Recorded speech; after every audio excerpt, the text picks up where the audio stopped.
Hello everyone, मैं अरविंद पटले।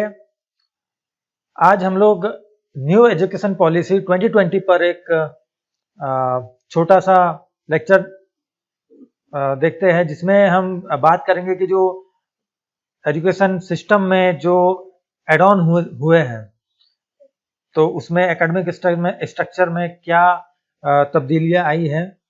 तो ये सारी चीज़ें हम देखेंगे एंड ट्राई करेंगे कि every bit of information we can investigate through the content. So let's get started.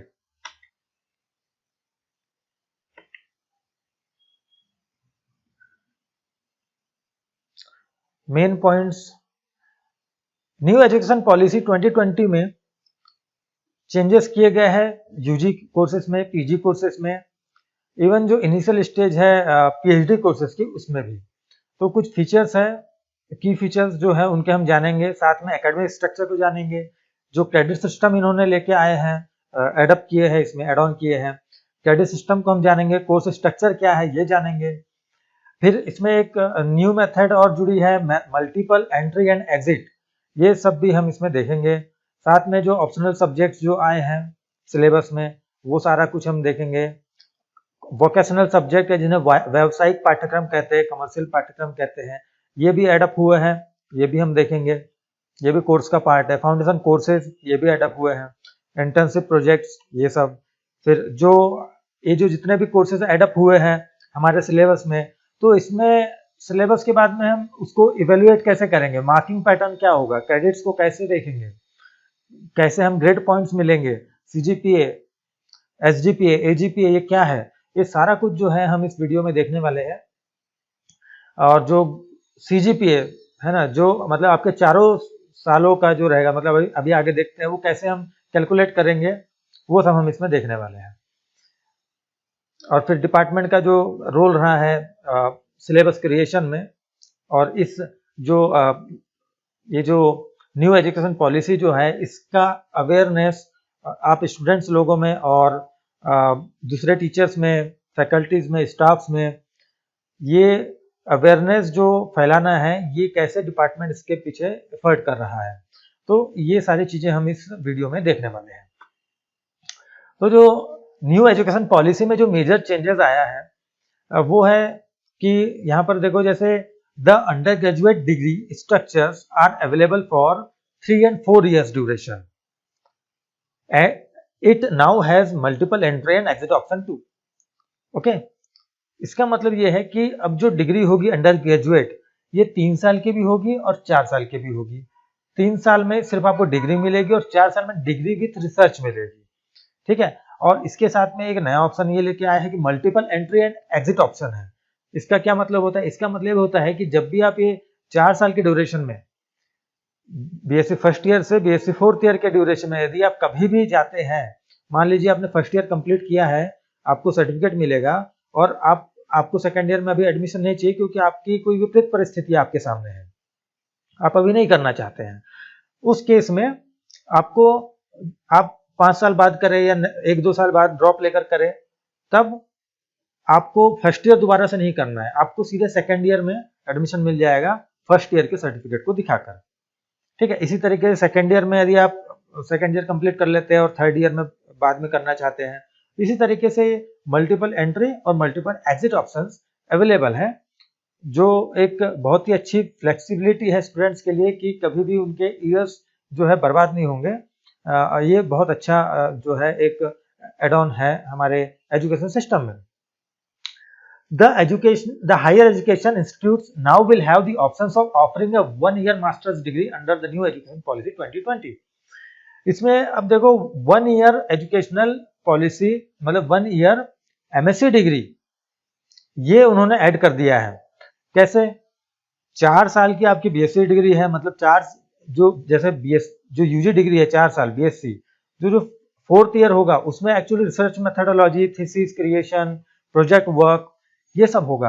तो आप जो है मास्टर्स डिग्री 1 साल में ही कर पाएंगे। ठीक है, ये पॉलिसी है। फिर government will discontinue MPhil masters of philosophy programme. जो गवर्नमेंट है उन्होंने एमफिल को जो है वो डिसकंटिन्यू कर दिया है। मतलब पहले क्या होता था, पहले बीएससी करेंगे, फिर एमएससी करेंगे, फिर एमफिल करेंगे और फिर पीएचडी होती थी। अभी बीएससी, एमएससी और सीधे पीएचडी। मास्टर्स को मतलब एमफिल को उन्होंने हटा दिया, मास्टर्स ऑफ फिलोसॉफी को हटा दिया है। तो ये एक जो है इसके मेन पॉइंट्स हैं न्यू एजुकेशन पॉलिसी 2020 के। अब यहाँ तक तो आपने फंडामेंटल जाना। अब इसके बाद में है हम जैसे बीएससी का जो बीएससी बैचलर ऑफ साइंस जो है इसका जो स्टडी पैटर्न होगा, एकेडमिक स्ट्रक्चर होगा, ये कैसे होगा। तो इसमें एक होगा मेन सब्जेक्ट जो आपको 4 साल तक पढ़ना होगा, 54 क्रेडिट्स का। ठीक है, 4 साल में 54 क्रेडिट्स। अभी हम क्रेडिट्स का मतलब भी जानेंगे क्या होता है, पहले हम सब्जेक्ट देख लेते हैं, इसका करिकुलम देख लेते हैं। मेन सब्जेक्ट में 54 क्रेडिट्स है। उसके बाद में माइनर सब्जेक्ट जो है वो 28 क्रेडिट्स का होगा, ये भी 4 साल पढ़ना है। उसके बाद ऑप्शनल और इलेक्टिव सब्जेक्ट, ये भी लेना है हमें, ऑप्शनल इलेक्टिव सब्जेक्ट, ये 18 क्रेडिट्स का होगा। स्किल एनहेंसमेंट कोर्स ये भी करना है हमें, ये जो है स्किल एनहेंसमेंट कोर्स एटलीस्ट 3 साल तक तो करना ही है, मतलब कि first year, second year, final year, fourth year में कुछ जो है आगे आने वाले ये भी और कुछ आगे आने वाले जो कोर्सेज है वो हटा दिए जाते हैं। फाउंडेशन कोर्सेज ये फोर्थ ईयर में नहीं करना है, लेकिन थर्ड ईयर तक के करना है, फर्स्ट ईयर से थर्ड ईयर तक करना है, ये 24 क्रेडिट्स के हैं। फील्ड प्रोजेक्ट इंटर्नशिप ये सारे ईयर्स में करना है, फर्स्ट ईयर से फोर्थ ईयर तक 24 ईयर। तो टोटल जो 4 साल में हमें 160 क्रेडिट्स अर्न करने हैं। ठीक है, 160 क्रेडिट्स अर्न करने का मतलब है कि 160 क्रेडिट्स मतलब इसे एक तरीके से टाइम पीरियड कहना चाहिए कि 160 hours, 160 credits, that means 160 into एक क्रेडिट का मतलब होता है 15 hours, 15 hours of study, 15 hours, 160 credits into 15 hours, इतने आवर्स हमें सारे जो सब्जेक्ट्स है वो पढ़ने हैं। इसको अभी हम क्लियरली आगे देखेंगे। यहाँ तक आपको ये समझ में आ रहा होगा कि बीएससी में हमें इतने सब्जेक्ट्स पढ़ने हैं every year, at least first, second, third year सारे पढ़ने हैं, एंड फाइनल ईयर में जो है कुछ सब्जेक्ट इससे ओमिट हो जाते हैं, मतलब कुछ सब्जेक्ट इससे हटे जाते हैं, नहीं पढ़ने होते हैं, रिसर्च के ऊपर ज्यादा फोकस होता है। अभी स्नातक पाठ्यक्रम की जो संरचना है वो इस प्रकार से है कि विद्यार्थी को स्नातक स्तर पर निम्नानुसार विषय का अध्ययन अनिवार्य होगा। एक है, ठीक है, जो अभी इससे पहले मैंने बताया था, एक मेजर सब्जेक्ट होगा, ये होगा, माइनर होगा, एक ऑप्शनल या इलेक्टिव कोर्स होगा, एक कौशल संवर्धन पाठ्यक्रम होगा, एक होगा आधार पाठ्यक्रम होगा, और इंटर्नशिप, फील्ड प्रोजेक्ट मैंने इससे पहले जो बताया था वो इसके क्रेडिट्स के साथ में ही बता दिया था। साथ में देखो जो चौथा साल होगा स्नातक चतुर्थ वर्ष में, ये 3 पढ़ने पड़ेंगे मेन पेपर के, मतलब मेन जो विषय होगा उसके 3 प्रश्न पत्र हमें पढ़ने होंगे। साथ में हमें थीसिस पढ़ना होगा, ठीक है, स्नातक शोध प्रबंध पढ़ना होगा, रिसर्च मेथोडोलॉजी पढ़नी होगी, और इंटर्नशिप, परियोजना, भिक्षुता मतलब इंटर्नशिप, फील्ड प्रोजेक्ट, अप्रेंटिसशिप, इनमें से किसी एक को करना होगा। ठीक है, मतलब कि इंटर्नशिप, फील्ड प्रोजेक्ट, अप्रेंटिस, इन तीनों में से किसी एक को करना होगा। इसका मतलब भी हम बताएंगे, फील्ड प्रोजेक्ट क्या होता है, इंटर्नशिप क्या होता है, अप्रेंटिसशिप क्या होती है। तो ये एक है। और एक चीज है कि जब आप बीएससी के 3 साल कंप्लीट कर लेंगे, ठीक है, ये 3 साल जब आपके कंप्लीट हो गए बीएससी का, ये फर्स्ट ईयर का हो गया, फिर ऐसे ही सेकंड ईयर होगा, फाइनल ईयर होगा, मतलब फाइनल नहीं सेमीफाइनल कहना चाहिए, थर्ड ईयर सेमीफाइनल। और ये जब 3 साल आपकी बीएससी की डिग्री हो जाएगी, उसके बाद जब चौथे साल में आप एंट्री करेंगे, तब आपका जो प्रतिशत होना चाहिए, प्रतिशत तो रहेगा नहीं क्योंकि सीजीपीए वाला सिस्टम आ जाएगा इसमें, आपका जो सीजीपीए होना चाहिए, सीजीपीए का मतलब है कुमुलेटिव ग्रेड पॉइंट एवरेज, मतलब एक मेथड है जिसके थ्रू हम इवेलुएट करते हैं स्टूडेंट्स की परफॉर्मेंस को। तो यदि 7.5 से यदि आपका कम होता है फाइनल ईयर में, फर्स्ट ईयर मतलब कुमुलेटिव 3 सालों का, तो आपको चतुर्थ वर्ष में एडमिशन नहीं दिया जाएगा। 7.5 ऑलमोस्ट 75% के ऊपर ही होना चाहिए, तभी हो पाएगा एडमिशन फोर्थ ईयर में। यहाँ तक ठीक है। इसके बाद में यूजी का जो प्रपोज्ड स्ट्रक्चर है वो हम लोग देखते हैं, यूजी प्रोग्राम। यहाँ पर इस चीज को बहुत अच्छे से समझिए, ये यदि समझ गया तो आपको पूरा जो पैटर्न है एक बेसिक बिल्कुल जीरो से समझा रहा हूँ। यहाँ पर देखो ये ईयर लिखा हुआ है, ये ईयर, तो ये देखो फर्स्ट ईयर, ये सेकेंड ईयर, ये थर्ड ईयर, ये फोर्थ ईयर, साथ में ये जो ऑन फैकल्टी लिखा हुआ है, यहाँ पर फैकल्टी का मतलब है संकाय। संकाय का मतलब है या तो साइंस होगा, या तो आर्ट होगा, या तो कॉमर्स होगा।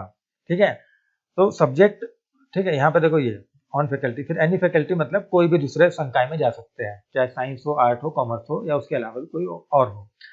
अभी सब्जेक्ट 1 में देखते हैं हम, सब्जेक्ट फर्स्ट मतलब ये मेजर सब्जेक्ट है हमारा। ठीक है, फिर सब्जेक्ट जो सेकंड है माइनर सब्जेक्ट है। ऑन फैकल्टी का मतलब है कि ये दोनों या तो साइंस के होंगे, या तो कॉमर्स होंगे, या तो आर्ट के होंगे। ठीक है, जैसे मैं एक एग्जांपल के तौर पे जीजीपी बोल दूं, जियोलॉजी, ज्योग्राफी एंड फिजिक्स, तो सब्जेक्ट 1 यदि जियोलॉजी है, सब्जेक्ट 1 जो है यदि जियोलॉजी है, सब्जेक्ट सेकंड होगा या तो ज्योग्राफी होगा या तो फिजिक्स होगा। ठीक है, और सब्जेक्ट थर्ड कोई भी सब्जेक्ट का हो सकता है, मतलब जो सब्जेक्ट थर्ड है ओपन इलेक्टिव कोर्स, ये जो है चाहे आर्ट का होगा, चाहे मतलब चाहे वो कॉमर्स का होगा, जैसे हिस्ट्री ले लिया या कुछ भी ले सकते हैं। तो ये एक फ्लेक्सिबिलिटी है कि आप अपने सब्जेक्ट साइंस के अलावा भी दूसरे आर्ट में या कॉमर्स में पढ़ सकते हैं, आर्ट या कॉमर्स का होते हुए भी आप साइंस के सब्जेक्ट पढ़ सकते हैं। और इसमें जो है मेजर का यदि जियोलॉजी का कोई सिलेबस होता है, तो माइनर के लिए जियोलॉजी का सिलेबस अलग होता है, इलेक्टिव के लिए अलग होता है जियोलॉजी का सिलेबस। तीनों के लिए सिलेबस अलग होते हैं। यदि कोई जियोलॉजी ले रहा है मेजर, एज अ मेजर, उसको थोड़ा डीप में पढ़ना होगा। वहीं कोई माइनर में यदि जियोलॉजी ले रहा है तो उसे थोड़ा लाइट सिलेबस होगा, और उससे लाइट होगा ओपन इलेक्टिव कोर्सेज में।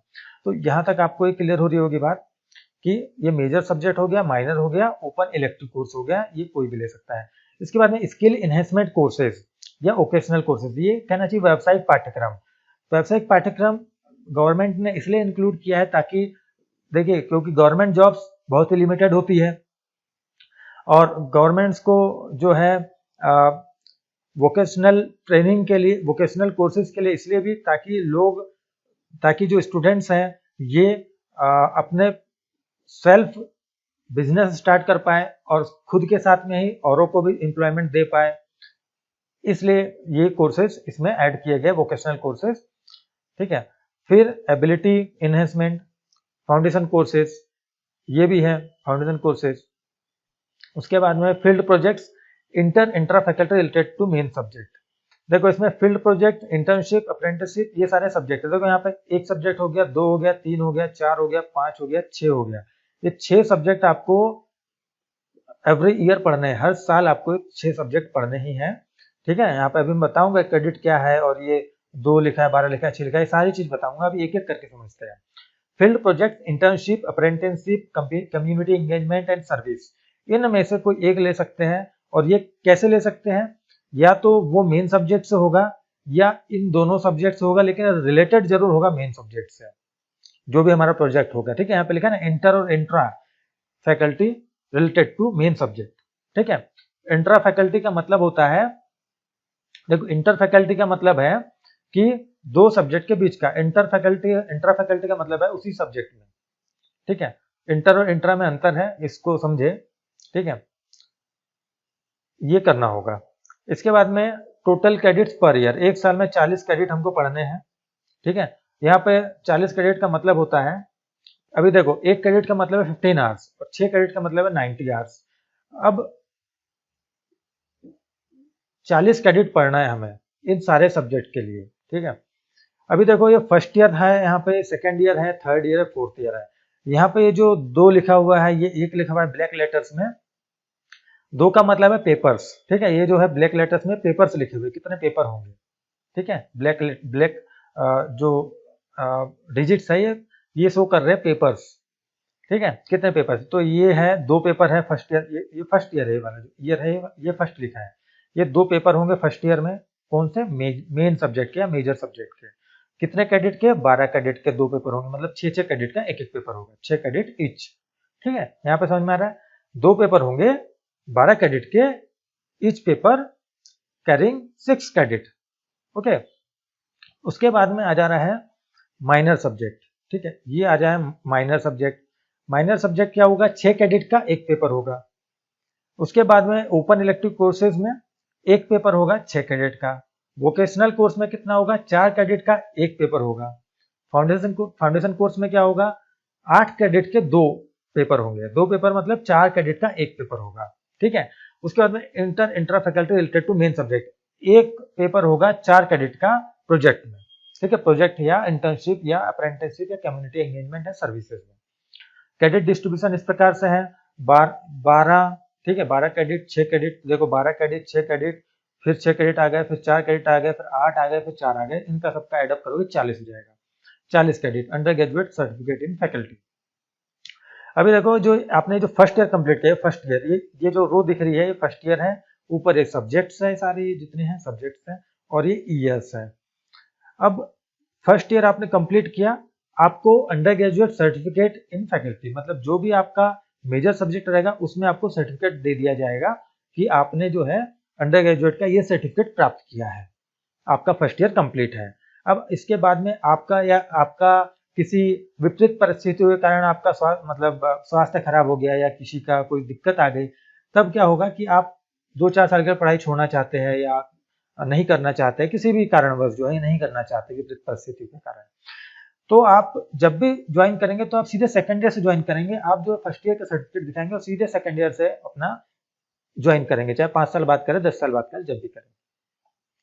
फिर जब सेकंड ईयर में आप आ गए, सेकंड ईयर में तो सेम पैटर्न जो ऊपर वाला था सेम रिपीट हो जाएगा, देखिए कोई चेंजेस नहीं है, ठीक है। लेकिन इसमें चेंजेस ये रहेगा, जब आप सर्टिफिकेट कोर्सेज कंप्लीट कर ये फर्स्ट ईयर आपका कंप्लीट हो चुका है, जब आप सेकंड ईयर कंप्लीट करेंगे तब आपको अंडर ग्रेजुएट डिप्लोमा प्रोवाइड किया जाएगा, ओके।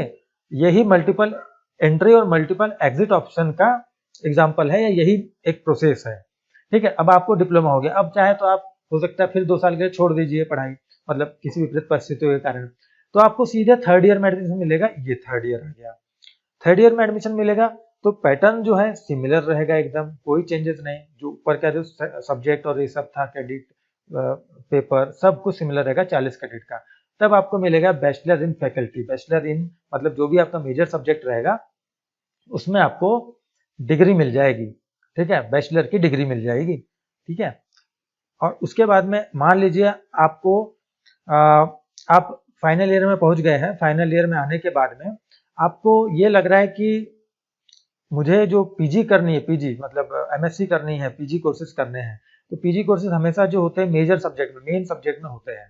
तो मान लीजिए आपको जो है मेजर सब्जेक्ट में अब पीजी नहीं करनी है, आपको थर्ड ईयर में आके लगता है कि अब मुझे जो है माइनर सब्जेक्ट में या इलेक्टिव कोर्स में, इलेक्टिव सब्जेक्ट में पीजी करना चाहिए। तब आपको जो आधार पाठ्यक्रम जो है, यहाँ पे जो आधार पाठ्यक्रम है फाउंडेशन कोर्स की जगह पर आपको प्रोजेक्ट वर्क करना पड़ेगा अपने उस सब्जेक्ट से संबंधित, मतलब कि सब्जेक्ट रिलेटेड प्रोजेक्ट है ना, जो भी सब्जेक्ट में आप मतलब रिसर्च एमएससी करना चाहते हैं उस सब्जेक्ट से संबंधित में आपको प्रोजेक्ट करना होगा। तो इससे आप चाहे माइनर हो या ओपन इलेक्टिव कोर्स हो, इसमें आपको पीजी करने का चांस मिल जाएगा। उसके बाद में जब आप आ जाते हैं फोर्थ ईयर में क्या हो रहा है, जो मेन सब्जेक्ट है उसमें आपको 3 पेपर पढ़ने पड़ेंगे, 18 क्रेडिट्स मतलब 6 क्रेडिट ईच पेपर। साथ में आपको रिसर्च मेथोडोलॉजी पढ़नी पड़ेगी एक पेपर, साथ ही में 6 क्रेडिट का होगा रिसर्च मेथोडोलॉजी का पेपर, साथ में अंडर ग्रेजुएट थीसिस होगी 4 क्रेडिट की, ठीक है। और आपके ये जो 3 है सब्जेक्ट, ये फाइनल ईयर मतलब फोर्थ ईयर में हटा दिए जाएंगे। Open elective course, vocational course, foundation course, ये आपके फोर्थ ईयर में हटा दिए जाएंगे, ठीक है। और जो 12 क्रेडिट का एक प्रोजेक्ट वर्क या इंटर्नशिप या अप्रेंटिसशिप, ये आपके यहाँ पर रख दी जाएगी, ठीक है। इंटर्नशिप या apprenticeship related to main subject, ये जो मेन सब्जेक्ट से संबंधित जो है होना चाहिए, इंटर्नशिप अप्रेंटिसशिप ये होनी चाहिए, ठीक है। इसके भी 40 क्रेडिट है टोटल, इनको सबको डिस्ट्रीब्यूशन को ऐड करेंगे 40 आ जाएगा, ठीक है। अब देखो इसके बाद में आपको जो डिग्री मिलेगी वो मिलेगी बैचलर विथ ऑनर्स और रिसर्च, ठीक है, बैचलर विथ रिसर्च कहना चाहिए, डिग्री मिलेगी ये। तो इसमें ये 4 साल में आपका डिग्री कंप्लीट। उसके बाद जब आप नेक्स्ट ईयर जाएंगे एमएससी, तो आपकी 1 साल की एमएससी हो जाएगी, या आगे के जो भी दूसरे पीजी कोर्सेज होते हैं आर्ट में या कॉमर्स में वो मिलेंगे। अब यहाँ पे आप एडअप करेंगे, जैसे यहाँ पे सारे सब मेजर सब्जेक्ट का एडअप करेंगे क्रेडिट्स का, 54 क्रेडिट्स ये आ गए जो मैंने इससे पहले आपको बताया था ये वाली स्लाइड में, ये स्लाइड में देखो 54 क्रेडिट्स। 28 क्रेडिट्स आ जाएंगे माइनर में। ये देखिए 28 क्रेडिट्स आ गए माइनर में, ये 18 क्रेडिट्स आ गए यहाँ पर, 12 क्रेडिट्स आ गए यहाँ पर स्किल एनहेंसमेंट में, 24 क्रेडिट्स फाउंडेशन कोर्स में, 20, ये सारे क्रेडिट्स कुल मिलाकर 180 जो 180 जो है सॉरी 160 क्रेडिट्स इसमें आएंगे। ठीक है, अभी देख लो यहाँ पे दिख रहा होगा 54 credits, 28 credits, 18 credit and 12 credits.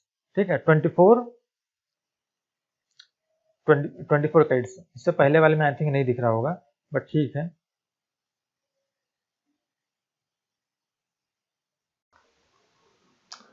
अब यहाँ पर सारे क्रेडिट्स वगैरह सब कुछ अच्छे से दिखाई दे रहा होगा, एक बार देख लो। ये सारे क्रेडिट्स वगैरह जो है यहाँ पर मेंशन है। जो एक पैरेलल मैंने बताया था कि कोर्स एकेडमिक कोर्स का स्ट्रक्चर कैसे होगा, बीएससी है तो उसका स्ट्रक्चर कैसे, तो इस तरीके से पूरा एक स्ट्रक्चर है, मल्टीपल एंट्री एग्जिट पैटर्न के साथ में है। एकेडमिक बैंक ऑफ क्रेडिट, अब ये क्या होता है?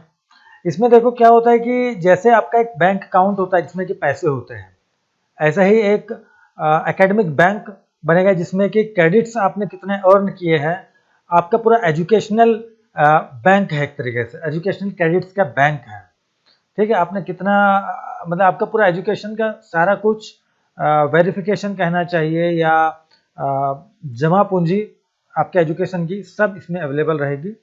ठीक है, और ये एक इंस्टीट्यूशन से दूसरे इंस्टीट्यूशन में भी जो है इसका उपयोग किया जा सकेगा। मान लीजिए कि आप कोई कोर्स में एनरोल होते हैं बालाघाट के पीजी कॉलेज में, एंड वो सब्जेक्ट पीजी कॉलेज में बालाघाट में नहीं है, बट इसी यूनिवर्सिटी मतलब बालाघाट जो कॉलेज से जिस यूनिवर्सिटी से एफिलिएटेड है बालाघाट कॉलेज, उस यूनिवर्सिटी के किसी दूसरे कॉलेज से या खुद यूनिवर्सिटी से या किसी दूसरी यूनिवर्सिटी से यदि आप करना चाहते हैं कोई ऐसा कोर्स जो कि बालाघाट कॉलेज में नहीं है, तो आप इजीली जो अपने क्रेडिट है वो ट्रांसफर करा सकते हैं उसमें। ये फैसिलिटी जो है एकेडमिक बैंक ऑफ क्रेडिट के थ्रू आ जाएगी। On completion of course several credits will be added to your bank। ठीक है, कोई भी कोर्स कंप्लीट करोगे तो जो उसमें है क्रेडिट आपके बैंक में मतलब आपके एजुकेशनल बैंक में एबीसी कहते हैं इसे, इसमें ऐड होते जाएंगे।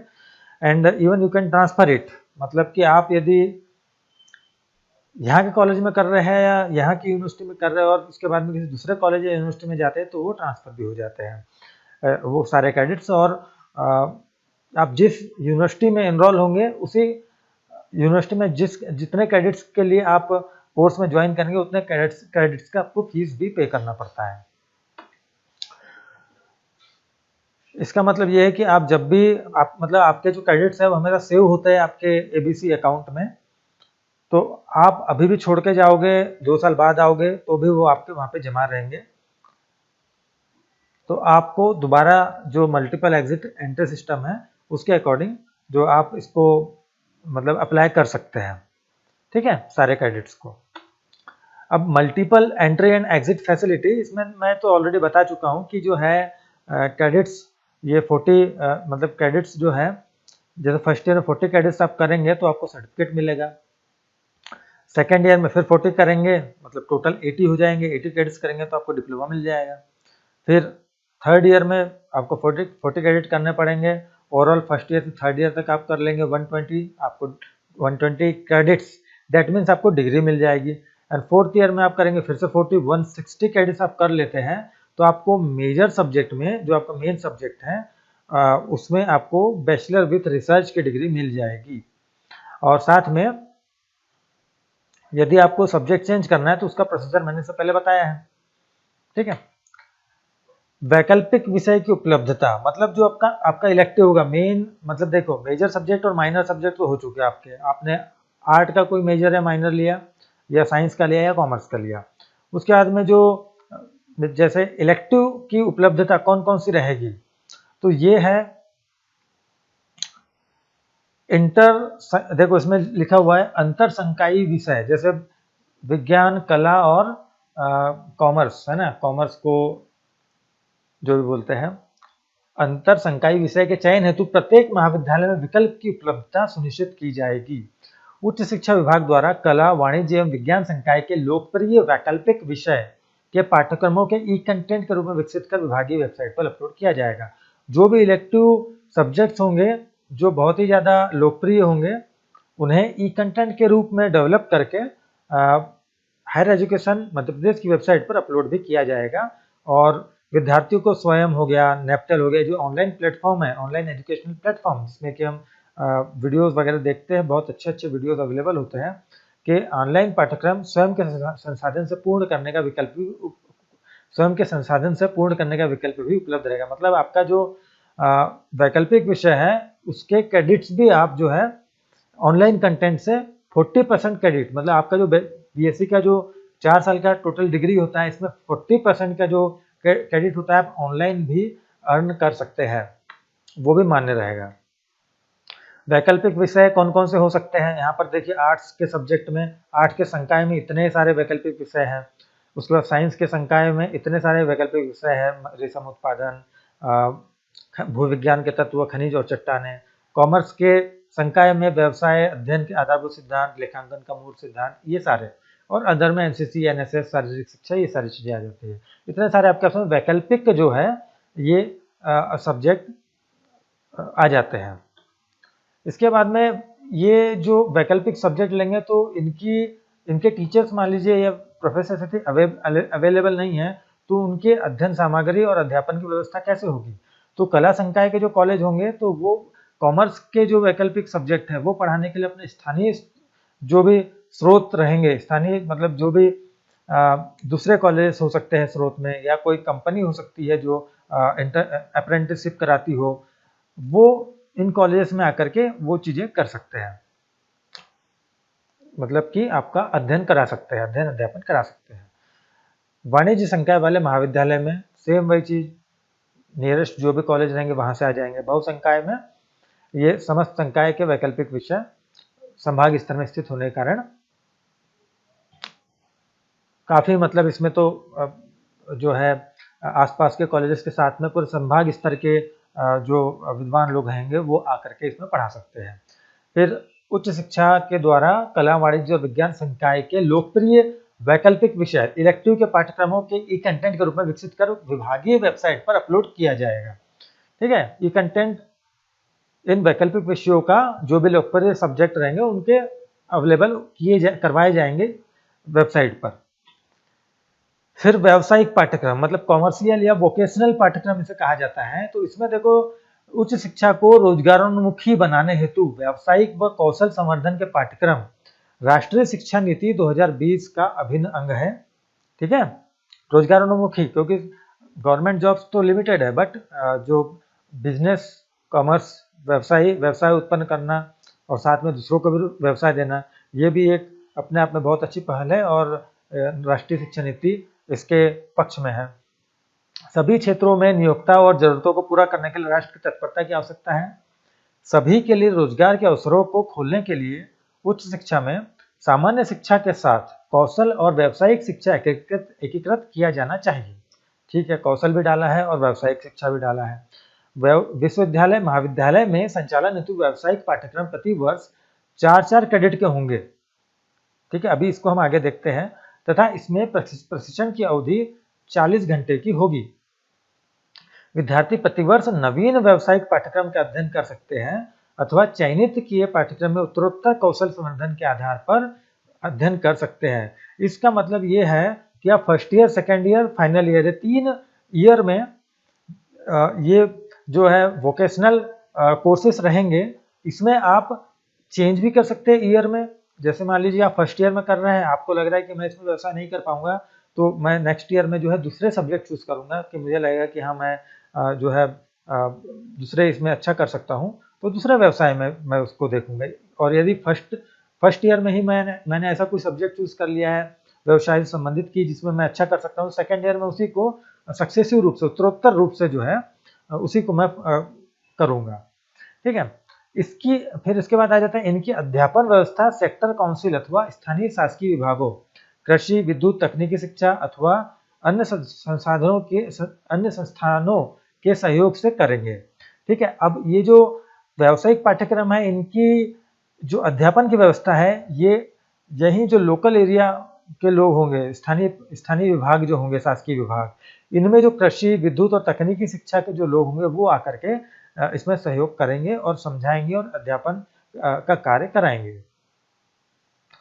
फिर व्यावसायिक पाठ्यक्रम में ही प्रत्येक महाविद्यालय अपने क्षेत्र की आवश्यकताओं तथा महाविद्यालय में उपलब्ध संसाधनों के आधार पर इन पाठ्यक्रमों में से पाठ्यक्रम का चुनाव कर सकेंगे। आवश्यकता है जो देखो उस क्षेत्र की जो आवश्यकता है उसके आधार पर, जैसे हमारे रीजन में जो है धान की खेती अच्छी होती है तो उर्वरक ये एक अच्छा है व्यवसाय। इसी तरीके से उस क्षेत्र में जो नीडफुल कमर्शियल एस्पेक्ट्स हैं उस पर पाठ्यक्रम का चुनाव कर मतलब अध्यापन करवा सकते हैं। विभाग द्वारा उपलब्ध कराए गए समूह में से महाविद्यालय स्तर पर भी देखो, जो हायर एजुकेशन वेबसाइट पर जो डला हुआ है, ये जो व्यावसायिक पाठ्यक्रम जो डला हुआ है, ये महाविद्यालय स्तर पर भी उपलब्ध संसाधनों के आधार पर व्यावसायिक पाठ्यक्रम संचालित करने की व्यवस्था की जाएगी। ठीक है, मतलब जो भी वो डला हुआ है विभाग की वेबसाइट पर, उनमें से भी यदि कोई ऐसे मतलब उनमें जितने भी टॉपिक्स, जितने भी सब्जेक्ट देकर रखे हुए हैं, उनसे संबंधित भी महाविद्यालय में जो है उनके अध्यापन के को संचालित करने की व्यवस्था की जाएगी। इतने सारे व्यावसायिक पाठ्यक्रम जो है यहाँ पर देके रखे हुए हैं, जिनमें से आप कुछ भी ले सकते हैं, जैसे ब्यूटी एंड वेलनेस है, मेडिसिनल प्लांट्स है, पोषण और आहार विज्ञान, न्यूट्रिशन डाइटिशन, ठीक है, इस तरीके से डिजिटल मार्केटिंग, ये सारा कुछ, जैसे पोषण और आहार विज्ञान, न्यूट्रिशन एंड डाइटेटिक्स, ये जो जिम कर रहे हैं, है ना, उसके बाद में खान पान भी अच्छा होना चाहिए, तो इसके चलते एक बहुत अच्छा जो सोर्स है आज के टाइम में, बहुत अच्छा एस्पेक्ट है कि लोग अपनी हेल्थ पर ध्यान देते हैं। ये एक बहुत अच्छा जो है व्यवसाय बन सकता है। इसी तरीके से और भी जैसे जैविक खेती हो गई, पर्सनैलिटी डेवलपमेंट लोग करना चाहते हैं, सेल्समैनशिप हो गई, है ना, वेब डिजाइनिंग, डेयरी प्रबंधन, चिकित्सा निदान, इस तरीके से 25 जो है देकर रखा हुआ है। 25 देखो अभी दिखाई देंगे 25, ठीक है, 25 जो है यहाँ पे देकर रखे हुए टॉपिक। इसी के बाद में आधार पाठ्यक्रम में देखो अभी तक हमने देख लिए, दो चीजें देख चुके हैं, वैकल्पिक विषय, दूसरा है व्यावसायिक विषय। उसके बाद में हम अभी तीसरा आ जा रहे हैं आधार पाठ्यक्रम। ये आधार पाठ्यक्रम क्या होंगे, इसमें 2 पेपर होंगे 4-4 क्रेडिट के, और दोनों पेपर में 2-2 पार्ट होंगे। ठीक है, 2 भाग होंगे, और दोनों भाग जो है मतलब एक पेपर में 2 भाग, दूसरे पेपर में 2 भाग, और दोनों 2-2 क्रेडिट के होंगे। एक पेपर के 2 भागों में एक भाग 2 क्रेडिट का, दूसरा भाग 2 क्रेडिट का होगा। ठीक है, और इस तरीके से दोनों पेपर को मिलाकर के जो है 4 योग्यता संवर्धन विषय है ना, प्रति वर्ष उसको करना पड़ेगा, 4 सब्जेक्ट पढ़ने पड़ेंगे। ठीक है, 2 पेपर में, और एक पेपर जो रहेगा वो 50 नंबर का होगा। दूसरा पेपर मतलब एक पेपर का जो दो पार्ट है, मतलब 2 प्रश्न पत्र हैं, दोनों प्रश्न पत्र में मतलब टोटल 4 सब्जेक्ट है, तो हर सब्जेक्ट 50-50 नंबर का होगा, मतलब एक पेपर होगा 100 नंबर का, दूसरा पेपर होगा 100 नंबर का। ठीक है, इसको इस तरीके से समझ लो कि जो है जैसे 4 प्रश्न पत्रों के समूह में से विद्यार्थी अनिवार्य विषयों जैसे हिंदी और अंग्रेजी के अलावा 2 प्रश्न पत्रों का चयन कर सकेगा। मतलब कि आपको first year, second year, final year में हिंदी और इंग्लिश, ये फर्स्ट पेपर तो आपका कंपलसरी रहेगा, लेकिन जो सेकंड पेपर रहेगा उसमें आपको सब्जेक्ट चूज करने की फैसिलिटी रहेगी। 2 सब्जेक्ट आप अलग चूज कर सकते हो। ठीक है, अभी देखो यहाँ पर जैसे ये एग्जांपल है, जैसे प्रथम वर्ष में 2 प्रश्न पत्र हैं, प्रथम और द्वितीय। प्रथम प्रश्न पत्र में हिंदी और अंग्रेजी है, ये कंपलसरी है। देखो द्वितीय में भी प्रथम प्रश्न पत्र कंपलसरी है, तृतीय में भी प्रथम प्रश्न पत्र कंपलसरी है। और द्वितीय जो प्रश्न पत्र है इसमें पर्यावरण अध्ययन, योग एवं ध्यान, ये आप चूज कर सकते हो। फर्स्ट ईयर में आप नीचे के सेकंड ईयर के 2 सब्जेक्ट ले सकते हो, ये वाले द्वितीय प्रश्न पत्र के, मतलब इसमें आपको चूज करने की फैसिलिटी है, आप कौन सा पढ़ना चाहते हो उस ईयर में। और हर एक जो प्रश्न पत्र है वो 100 नंबर का होगा, और जो इसके विषय होंगे वो 50-50 नंबर के होंगे। और इसमें एक बहुत अच्छी बात है कि जो आधार पाठ्यक्रम के सारे पेपर जो होंगे मल्टीपल चॉइस क्वेश्चन पेपर होगा, इसमें कोई भी जो है लॉन्ग आंसर टाइप क्वेश्चंस नहीं होंगे। उसके बाद में ऑनलाइन पाठ्यक्रम, इसका क्या मतलब है कि प्रति वर्ष में यदि 7.5 से अधिक CGPA स्कोर करने वाले विद्यार्थियों को ही स्नातक चौथे वर्ष में प्रवेश की पात्रता होगी तथा उनकी स्नातक डिग्री ऑनर्स या शोध के रूप में मान्य होगी। ठीक है, ऑनर्स या शोध के रूप में मान्य होगी। स्नातक पाठ्यक्रम में 40% ऑनलाइन पाठ्यक्रमों द्वारा अर्जित क्रेडिट को उपाधि में मान्यता होगी। ठीक है, ये तो मैं पहले भी बता चुका हूँ। 40% ऑनलाइन पाठ्यक्रम जितने भी है, स्वयं, नेपटेल, जितने भी है, एनपीटेल, ये जितने भी है, इनको मान्यता होगी 40% तक, मतलब जितने भी क्रेडिट आपके हैं उसमें से 40%। ठीक है, उसके बाद सत्र 2021-22 में एकेडमिक बैंक ऑफ क्रेडिट, ये मैंने बता चुका हूँ, आपका एजुकेशनल बैंक है जिसमें कि आप अपने क्रेडिट्स जमा करते हैं और जब आपको लगता है कि 160 क्रेडिट्स हो गए तो आप उसको विड्रॉ कर सकते हैं एज अ डिग्री। ठीक है, 160 क्रेडिट्स हो गए मतलब आपके 4 साल कंप्लीट होगा BSc का। फिर इंटर्नशिप अकादमी, फोर्थ पॉइंट आ गया। ठीक है, फोर्थ पॉइंट में क्या है, स्नातक प्रथम, द्वितीय, तृतीय वर्ष में विद्यार्थी को field projects, internship, apprenticeship, community engagement या सर्विस, है ना, सामुदायिक जुड़ाव, भिक्षुता, फील्ड में से किसी एक का चयन कर 4 क्रेडिट अर्जित करना होगा। ठीक है, प्रथम, द्वितीय और तृतीय वर्ष में। और मुख्य विषय के अतिरिक्त गौण विषय और वैकल्पिक विषय में स्नातकोत्तर करने के लिए विद्यार्थी को तृतीय वर्ष में आधार पाठ्यक्रम के आधार पर सब्जेक्ट रिलेटेड प्रोजेक्ट, आपका जो मेन सब्जेक्ट है मतलब उससे संबंधित प्रोजेक्ट, वो आपको का चयन कर 8 क्रेडिट अर्जित करने होंगे। ओके, इसके बाद स्नातक चतुर्थ, ये मैंने पहले भी बता चुका हूँ कैसे 8 क्रेडिट अर्जित करके आप माइनर सब्जेक्ट और इलेक्टिव सब्जेक्ट में PG कर सकते हैं। ठीक है, स्नातक चतुर्थ वर्ष में विद्यार्थी को विषय आधारित इंटर्नशिप, भिक्षुता, इंटर्नशिप में से किसी एक का चयन कर 12 क्रेडिट अर्जित करना अनिवार्य होगा। स्नातक चतुर्थ वर्ष में विद्यार्थी को विषय आधारित इंटर्नशिप, भिक्षुता में से किसी एक का चयन कर, ये तो पता है ना, 12 क्रेडिट, वो मैंने वहीं पे बता दिया था, चौथे साल में जब करेंगे तो 12 क्रेडिट करना पड़ता है। ठीक है, उसके बाद में अकादमिक संरचना, इंटर्नशिप, अप्रेंटिसशिप क्या होती है कि कोई इंस्टीट्यूशन, जैसे कोई भी उद्योग है या प्रतिष्ठान है, वो एक प्रशिक्षण का कार्यक्रम चलाता है जो वहाँ के नियोक्ता मतलब एम्प्लॉयर और प्रशिक्षुओं के बीच भिक्षुता मतलब के अनुबंध के अनुसरण में और निर्धारित नियमों और शर्तों के तहत किया जाता है। ठीक है, ये मतलब एक कॉन्ट्रैक्ट टाइप का होता है नियोक्ता और प्रशिक्षुओं के बीच में। फिर इसके बाद में जो इंटर्नशिप, और इसमें अंतर क्या होता है, इंटर्नशिप में बिना वेतन के एक संगठन में कोई छात्र जो है काम करता है और सीखता है, उसे इंटर्नशिप मानी जाती है। सामुदायिक जुड़ाव कि लोगों के अच्छे के लिए कुछ कर रहा है, जैसे लोगों के पहचाने गए समूहों के साथ विशिष्ट उद्देश्य के साथ काम करने की एक रणनीतिक प्रक्रिया है, जो चाहे वो भौगोलिक स्थान, विशेष रुचि या उनके भलाई करने वाले मुद्दों की पहचान करना, उनका समाधान करने के लिए जुड़े हो। सामुदायिक जुड़ाव। अब यहाँ तक तो हमने देखे कि कौन से सब्जेक्ट्स आपको पढ़ने हैं ओवरऑल पूरे एक कोर्स में, थ्रू आउट द कोर्स आपको कौन से सब्जेक्ट्स पढ़ने हैं। अभी हम लोग देखेंगे कि आपने सब कुछ पढ़ लिया है, सारे सब्जेक्ट पढ़ लिए BSc फर्स्ट ईयर में, सेकेंड ईयर में, फाइनल ईयर में, मतलब सेमीफाइनल में, फाइनल में। अभी आंतरिक, अब इनका जो मूल्यांकन है वो कैसे होना है, तो देखो यहाँ पर मूल्यांकन पद्धति है सैद्धांतिक परीक्षा के लिए। सैद्धांतिक परीक्षा में बेसिकली 2 तरीके से मूल्यांकन होगा। एक होगा आंतरिक मूल्यांकन, जो कि डिपार्टमेंट मतलब विभाग द्वारा, जहाँ पर भी आप पढ़ते हैं वहाँ के प्रोफेसर के द्वारा किया जाएगा, और दूसरा होगा थ्योरी, ये यूनिवर्सिटी के द्वारा किया जाएगा। तो जो इंटरनल असेसमेंट होगा आंतरिक मूल्यांकन, ये 25 अंक का होगा, जो कि 13 + 12 13 अंक का हो सकता है कि आपसे क्लास में क्वेश्चन पूछा जाए, असाइनमेंट दिया जाए, इस तरीके से कुछ भी किया जा सकता है। 12 अंक जो है ये हो सकता है आपसे प्रेजेंटेशन लिया जाए या क्लास टेस्ट लिया जाए। ठीक है, ये 25 अंक हो जाएंगे इसमें।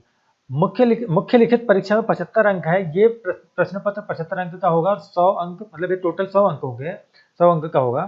तो ये जो 75 अंक है इसको डिवाइड कर दिया गया है अति लघुत्तरीय, लघुत्तरीय, दीर्घोत्तरीय, ये इस तरह के क्वेश्चन पैटर्न होंगे। 2 घंटे का टाइम होगा मुख्य लिखित परीक्षा को देने के लिए। जो very short answer type question होंगे, 50 शब्द के अंदर आ जाना चाहिए, ये 9 अंक के होंगे, 3 क्वेश्चन होंगे 3 नंबर के। ठीक है, उसके बाद में लघुत्तरीय क्वेश्चन 200 शब्द के होने चाहिए, 36 अंक होंगे, 4 क्वेश्चन 9 नंबर के, 36 अंक। दीर्घोत्तरीय ये 500 शब्द के होंगे और 30 अंक होंगे, इसमें 2 क्वेश्चन होंगे 15 नंबर के। ओके, इस तरीके से होगा। उसके बाद प्रायोगिक परीक्षा के लिए मूल्यांकन कैसे होगा, इसमें आंतरिक मूल्यांकन होगा, इंटरनल असेसमेंट होगा, कक्षा में प्रश्नोत्तरी, कक्षा में क्वेश्चन पूछा जाएगा, 10 अंक के वो रहेंगे, उपस्थिति के आधार पर 5 अंक दिए जाएंगे, असाइनमेंट जो होगा वो 10 अंक दिए जाएंगे, ये विभाग में प्रोफेसर द्वारा किया जाएगा आंतरिक मूल्यांकन। उसके बाद बाह्य मूल्यांकन जो है ये यूनिवर्सिटी के द्वारा किया जाएगा।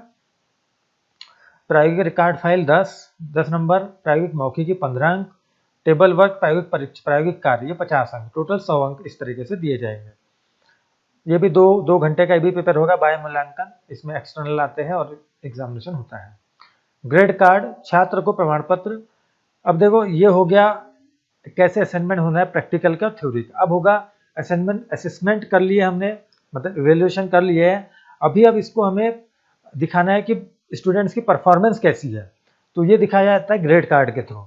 तो छात्र को प्रमाण पत्र, डिप्लोमा, डिग्री के लिए न्यूनतम अपेक्षित क्रेडिट सफलतापूर्वक अर्जित करने का पर प्रमाण पत्र, डिप्लोमा डिग्री प्रदान की जाएगी।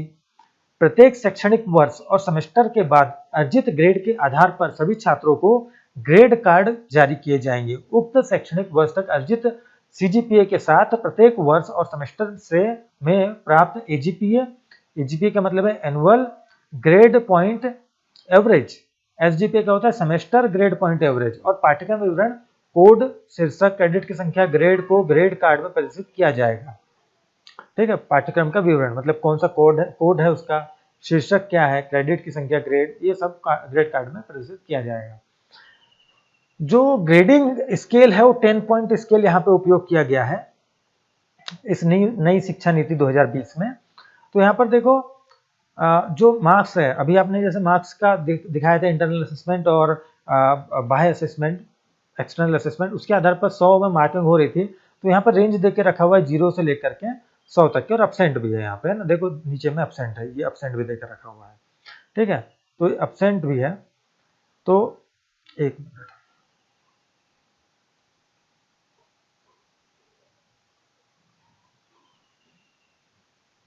हाँ अभी देखो ये अपसेंट भी है, अपसेंट से लेकर के 0 से लेकर मतलब 100 तक के जाएगा।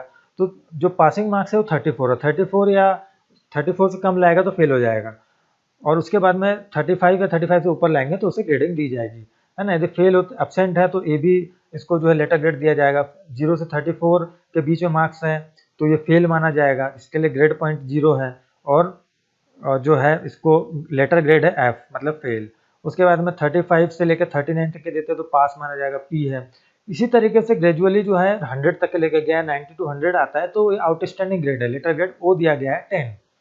ठीक है, तो आउटस्टैंडिंग ग्रेड है। तो ये ग्रेडिंग के वहां पर स्केल देकर रखा हुआ है 0 0, और मिनिमम जो ग्रेड है वो 4 देकर रखा हुआ है, ग्रेड पॉइंट मिनिमम 4 है, और 4 से लेकर के 10 तक यहाँ पे है। तो ये 10 पॉइंट ग्रेडिंग स्केल इस तरीके से डिवाइड किया गया है, जितने भी आप मार्क्स लेके आते हैं अपने एग्जाम में उसके आधार पर। अभी जो ग्रेड पॉइंट्स है इसका, और जो क्रेडिट्स है जो भी सब्जेक्ट का, अभी देखते हैं अभी हम, है ना। एनुअल ग्रेड पॉइंट एवरेज एजीपीए, वार्षिक grade point, semester grade point, एक वर्ष सेमेस्टर में छात्र के प्रदर्शन की गणना है। यह उस वर्ष सेमेस्टर में पंजीकृत विभिन्न पाठ्यक्रमों में से एक छात्र द्वारा प्राप्त किए गए कुल क्रेडिट अंकों और उस वर्ष के दौरान लिए गए कुल पाठ्यक्रम क्रेडिट का अनुपात है। ठीक है, इसको अभी हम समझते जैसे एजीपीए है ये वाई आई लिखा हुआ है, या सेमेस्टर ग्रेड पॉइंट एवरेज है तो एस आई लिखा हुआ है। इसको समीशन ऑफ कोष्टक के अंदर है सी आई, मतलब ये है उस पर्टिकुलर कोर्स का क्रेडिट कितना है। ठीक है, मान लीजिए 6 क्रेडिट का कोर्स है और उसको ग्रेड मिला है 4, तो जो ग्रेड पॉइंट है वो जी आई है, 6 इंटू 4। ठीक है, लेकिन समीशन लगा हुआ है, मतलब कि सारे कोर्सेज, जितने भी कोर्सेज है, आई क्या नंबर ऑफ कोर्सेज है, नंबर ऑफ कोर्सेज है। इस तरीके से फिर ये summation of C I into G I divided by summation of C I. C I का मतलब है जितने भी क्रेडिट्स है सबका योग, है ना। जैसे 6 है, 4 है, 12 है, 40, मतलब एक सेमेस्टर में 40 क्रेडिट है तो ये समीशन ऑफ 40, एक मतलब एक सेमेस्टर में 40 क्रेडिट है तो 40 आ जाएगा, और 40 इंटू आ जाएगा जी आई, मतलब 40 इंटू नहीं आएगा सॉरी, पर सब्जेक्ट, जैसे 6 यहाँ पर है एक सब्जेक्ट के लिए तो 6 इंटू इतना, 6 इंटू, अभी आगे वाले स्लाइड में देखते हैं इसको बहुत अच्छे से, इसमें समझ में आ जाएगा। देखो यहाँ पर कैसे एनुअल ग्रेड पॉइंट एवरेज जो है इसकी गणना की गई है। कोर्सेज है, जैसे आपके जितने भी कोर्सेज हैं, जियोलॉजी हो गया, ज्योग्राफी हो गया, आधार पाठ्यक्रम हो गया, ये जितने भी यहाँ पे कोर्सेज देके रखे हुए हैं 1 से लेके 8 तक के, इसमें क्रेडिट्स जो है जैसे कोर्स 1 के लिए जो मेजर के लिए अपना 6 है, कोर्स 2 के लिए 6 है, कोर्स 3 के लिए 6 है, मतलब ये 6 आ गए। फिर ये अपना आधार पाठ्यक्रम 4 ये सारे आ गए, मतलब सारे कोर्सेज के लिए अलग अलग ग्रेड पॉइंट मतलब क्रेडिट्स देके रखे हुए हैं। उनमें अपने को ग्रेड्स मिले हैं, किस आधार पे 100 में जितने नंबर अपन ने लाए हैं उसके आधार पर लेटर ग्रेड दिया गया है, और लेटर ग्रेड को फिर कन्वर्ट किया गया है किसमें, डिजिटल ग्रेड्स में, मतलब पॉइंट ग्रेड्स में। तो इन दोनों को मल्टीप्लाई कर दो 8 और 6 को, तो 8 इंटू 6 आ जाएगा 48, 5 इंटू 6 आ जाएगा 30। इन अ सिमिलर वे यहाँ पर हम सारे क्रेडिट्स का उनके करस्पॉन्डिंग रिस्पेक्टिव ग्रेड पॉइंट्स के साथ मल्टीप्लाई करेंगे और यहाँ पे लिखते जाएंगे। तो यहाँ पर देखो क्रेडिट पॉइंट्स कितने हो गए, क्रेडिट पॉइंट्स हो गए 276। ये summation of CI into GI हो गया। उसके बाद में इसको डिवाइड कर देंगे टोटल क्रेडिट से। ये देखो टोटल क्रेडिट्स आ गया C, ठीक है, 276 इंटू 40, ये आ जाएगा 6.90। ये आपका AGPA। आपने एक ईयर में या एक सेमेस्टर में कितने ग्रेड पॉइंट या CGPA गेन किया है, AGPA गेन किया है, वो यहाँ पे आ जाएगा। CGPA कुमुलेटिव होता है, सारे वर्षों का ऐड करके होता है, वो बताएंगे कैसे होता है आगे। तो ये AGPA इस तरीके से आप निकालेंगे, total credit point divided by total credit. ठीक है, यहाँ तक आई थिंक सभी को क्लियर होगा। इसके बाद कुमुलेटिव ग्रेड पॉइंट एवरेज, इसमें क्या होगा कि cumulative grade point average CGPA छात्र के द्वारा पूर्ण किए गए वर्ष सेमेस्टर में समग्र संचयी प्रदर्शन की गणना है। ठीक है, CGPA छात्र द्वारा पूर्ण किए गए समस्त वर्ष सेमेस्टर में विभिन्न पाठ्यक्रमों में प्राप्त कुल क्रेडिट अंकों का अनुपात है और समस्त वर्ष और सेमेस्टर में समस्त पाठ्यक्रमों के क्रेडिट का योग है। सेमेस्टर सिस्टम के मामले में CGPA की गणना अध्यादेश 14 के प्रावधानों के अनुसार की जाएगी, जबकि वार्षिक प्रणाली के मामले में CGPA की गणना निम्नानुसार की जाएगी। CGPA है ना, तो यहाँ पे AGPA इंटू जितना भी ईयर है ये सब आ जाएगा। अभी आगे वाले इसमें देखते हैं इसको कैसे करना है ना, ये डायरेक्ट प्रैक्टिकल समझोगे तो ये फॉर्मूला उससे आप CGPA अपना निकाल सकते हो, जो आपको AGPA पता हो। मिनिमम 2 साल तो लगेंगे, 1 साल का तो AGPA ही होगा। जहाँ AGPA YI हाईवे वर्ष का AGPA है, ठीक है, और CI वे वर्ष में क्रेडिट की कुल संख्या है। यहाँ पे देखो, यहाँ पे क्या है, ईयर है 1 2 3 4, ठीक है। क्रेडिट्स कितने हैं, 4 साल में आपके, एक साल में 40 थे, दूसरे साल में 40 थे, तीसरे साल में 40, चौथे साल में 40, टोटल कितने आ गए 160 क्रेडिट्स आ गए। फर्स्ट ईयर में आपके 7.5 AGPA बना, बताया मैंने AGPA कैसे निकालना है, क्रेडिट के साथ मल्टीप्लाई करेंगे ग्रेड पॉइंट का, निकल जाएगा क्रेडिट पॉइंट्स को डिवाइड कर देंगे टोटल क्रेडिट्स के साथ में, अपना AGPA निकल जाता है, AGPA, ठीक है, AGPA ये आ गया आपका। तो फर्स्ट ईयर में 40 क्रेडिट आए, 40 क्रेडिट थे, 40 क्रेडिट में AGPA आपका बना 7.50 और क्रेडिट इंटू AGPA, ठीक है, इसको आपने मल्टीप्लाई कर दिया इसके साथ में, ठीक है, AGPA को मल्टीप्लाई कर दिया क्रेडिट्स के साथ में, ठीक है। उसके बाद में इसी तरीके से सिमिलर वे में आपने सारों का किया, इनको एडअप कर दिया, एडअप करने के बाद में 160 से डिवाइड कर दिया, आपका जो आया 7.685 7.69, ये राउंड ऑफ हो गया, ठीक है। इस तरीके से जो है आप कर सकते हैं। अब ये जो है आपने अभी आपको ग्रेड्स भी मिल गए आपका। देखिए आपने अभी क्या क्या सीखा इस पूरे वीडियो में, इस पूरे वीडियो में आपने ये सीखा कि किस तरीके से जो कोई भी डिग्री है 4 साल में है, 4 साल में क्रेडिट्स का मतलब क्या है, क्रेडिट्स के बेसिस पे फिर जितने सब्जेक्ट्स चल रहे हैं, कितने सब्जेक्ट अपने को पढ़ना है, कितने घंटे पढ़ना है, ये पता चल गया। उसके साथ में क्रेडिट्स का मतलब ये है कि आप पर्टिकुलर सब्जेक्ट को कितने घंटे तक के उस पूरे सेशन में पढ़ेंगे। 2021-22 जो सेशन है, इस सेशन में उस पर्टिकुलर सब्जेक्ट को कितने आवर्स में पढ़ेंगे और उसमें क्या ग्रेड आपको मिलेगा, ठीक है। इसके बाद में आपने पूरे सब्जेक्ट देखा, पूरा एकेडमिक पैटर्न देखा कि सब्जेक्ट्स कौन कौन से हैं साथ में, उसके साथ में उनका मूल्यांकन कैसे होना है, कितने पेपर होने हैं, मार्क्स डिस्ट्रीब्यूशन क्या है, फिर क्वेश्चंस के पैटर्न कैसे होंगे थ्योरी में, प्रैक्टिकल में, साथ में ग्रेडिंग पैटर्न देखा आपने, कौन सा ग्रेड पॉइंट स्केल चल रहा है, पॉइंट स्केल चल रहा है। उसके साथ में आपने ये भी देखा कि कैसे SGPA या AGPA और CGPA, इन तीनों में डिफरेंस क्या है और तीनों को कैसे कैलकुलेट किया जाता है। तो कुल मिला के सारा जो भी कुछ था, ये एक न्यू एजुकेशन पॉलिसी जो अभी लाई गई है, इसको आप सब तक पहुंचाना ये एक उद्देश्य है, जिससे कि आपको अपने सब्जेक्ट्स के बारे में और अपना जो एक कोर्स के बारे में कंप्लीट इन्फॉर्मेशन हो, हर एवरी बिट ऑफ इन्फॉर्मेशन हो, और इसको प्रैक्टिकल वे में लाया जाए। मध्य प्रदेश इकलौता ऐसा राज्य है जो फर्स्ट टाइम जो है इस पॉलिसी को इम्प्लीमेंट किया है। तो कुल मिला के एक अवेयरनेस का प्रोग्राम है, चाहे स्टाफ के लिए हो, स्टूडेंट्स के लिए हो, टीचर्स के लिए हो। ठीक है, तो इसमें क्या इसमें देख लेते हैं directions for successful implementation of national education policy 2020 in Madhya Pradesh to mobilise all dedicated efforts and create a workforce, okay, to promote the higher education policy 2020 in our higher educational institution, to conduct programs for awareness of multidisciplinary education among students, to make the holders including the students and parents aware of the new education policy through a bottom up approach। देखो इसमें कुल मिला के ये कि जो multi disciplinary जो एक इसकी अप्रोच है, जो कि बच्चों तक पहुंचनी चाहिए कि आप साइंस के साथ आर्ट पढ़ सकते हैं, कॉमर्स पढ़ सकते हैं, ये और उनमें रुचि जगाना भी है। ये साथ में ये सारे इन्फॉर्मेशन पेरेंट्स तक, स्टूडेंट्स तक, सब तक एक जीरो लेवल से पहुंचे, ये एक उद्देश्य था मेरा वीडियो बनाने का। आई थिंक ये आना चाहिए समझ में, बट बेस्ट ऑफ लक। जो है इस न्यू एजुकेशन पॉलिसी में काफ़ी सारी चीज़ें अच्छी ऐड हुई है और काफ़ी अच्छा सीखने को है, काश हमारे टाइम में भी हुआ होता, but it's okay. Okay then, thank you.